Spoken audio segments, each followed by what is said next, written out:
Hello friends, welcome back to tasty food with Vidya channel. இன்றைக்கி நம்ம சேனலில் கறிக்குழம்பு சுவையில் காலிஃப்ளவர் கிரேவி எப்படி டேஸ்ட்டாக பண்ணுறதுன்னு பார்க்க போகிறோம். வீடியோக்குள்ளே போகிறதுக்கு முன்னாடி நம்ம சேனல் டேஸ்டி ஃபுட் வித் வித்யா சேனலில் சப்ஸ்கிரைப் பண்ணாதவங்க சப்ஸ்கிரைப் பண்ணிவிட்டு பக்கத்தில் இருக்க பெல் ஐக்கானை கிளிக் பண்ணிக்கோங்க. காலிஃப்ளவர் கிரேவி பண்ணுறதுக்காக 1/2 கிலோ அளவுக்கு காலிஃப்ளவரை க்ளீன் பண்ணி எடுத்துக்கோங்க. ஒரு பாத்திரத்தில் சுடு தண்ணி நல்லா கொதிக்க வச்சுட்டு அதில் 1 டேபிள் ஸ்பூன் உப்பு, 1/4 டீஸ்பூன் மஞ்சள் தூள் சேர்த்திக்கோங்க. சேர்த்துட்டு நம்ம க்ளீன் பண்ணி வச்சுருக்கிற காலிஃப்ளவரை போட்டு ஒரு 2 நிமிஷம் அப்படியே விட்டுருங்க. காலிஃப்ளவர் 2 நிமிஷம் சுடு தண்ணியில் விட்டாலே போதுமானது. ரொம்ப நேரம் விட்டிங்கன்னா காலிஃப்ளவர் குழஞ்சிரும். இப்போ 2 நிமிஷம் கழித்து சுடு தண்ணியை நல்லா வடிகட்டிட்டு கோல்டு வாட்டரில் ஒரு வாட்டி வாஷ் பண்ணி எடுத்துக்கோங்க. அடுத்ததான் ஸ்டவ் ஆன் பண்ணிவிட்டு ஒரு பேன் அடுப்பில் வச்சுக்கோங்க. பேன் நல்லா சூடானதும் அதில் 1 டேபிள் ஸ்பூன் எண்ணெய் சேர்த்திக்கோங்க. எண்ணெய் சூடானதும் கொஞ்சமாக பட்டை, 3 கிராம்பு, 1 ஏலக்காய் சேர்த்திக்கோங்க. கூடவே 1/2 டீஸ்பூன் ஜீரகம், 1/2 டீஸ்பூன் சோம்பு சேர்த்திக்கோங்க. எல்லாம் நல்லா பொரிஞ்சதும் ஒரு பெரிய வெங்காயம் கட் பண்ணிவிட்டு சேர்த்திக்கோங்க. வெங்காயத்தோட கலர் சேஞ்ச் ஆகிற அளவுக்கு நல்லா வதக்கி விட்டுக்கோங்க.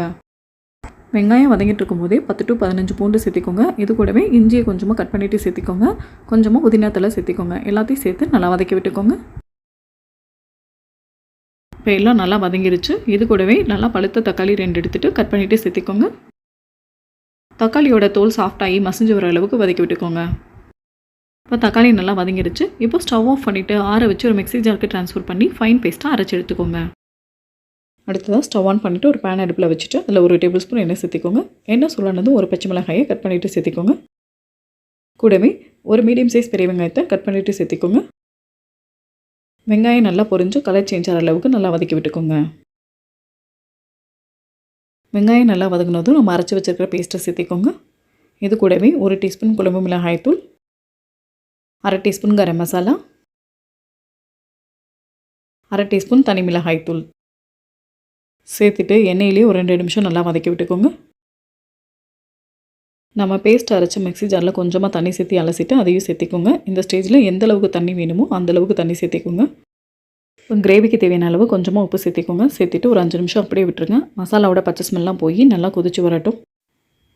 இப்போது மசாலாவோட பச்சை ஸ்மெல்லாம் போய் நல்லா கொதிச்சு வந்துருச்சு. இந்த ஸ்டேஜில் நம்ம க்ளீன் பண்ணி வச்சுருக்கிற காலிஃப்ளவரை சேர்த்துட்டு ஒரு 10 நிமிஷம் நல்லா வேக வச்சுக்கோங்க. 10 நிமிஷத்தில் காலிஃப்ளவர் நல்லாவே வந்துருச்சு. இந்த ஸ்டேஜில் கொஞ்சமாக தேங்காய், 1/2 டீஸ்பூன் சோம்பு சேர்த்துட்டு நல்லா ஃபைன் பேஸ்ட்டாக அரைச்சிட்டு சேர்த்திக்கோங்க. தேங்காய் சேர்த்துட்டு ஒரு வாட்டி நல்லா கலந்து விட்டுட்டு ஒரு 5 நிமிஷம் அப்படியே விட்டுருங்க. இன்னும் கொஞ்சம் லைட்டாக திக்காகி வரட்டும். இப்போ நல்லா திக்காயிடுச்சு. கடைசியாக கொஞ்சமாக கொத்தமல்லி இலைகளை தூவிட்டு ஸ்டவ் ஆஃப் பண்ணிவிடுங்க. அவ்வளோதாங்க, ரொம்ப டேஸ்டியான காலிஃப்ளவர் கிரேவி ரெடி ஆகிடுச்சு. இந்த காலிஃப்ளவர் கிரேவி சாதம், சப்பாத்தி எல்லாத்துக்குமே சூப்பரான சைட் டிஷ்ஷாக இருக்கும்.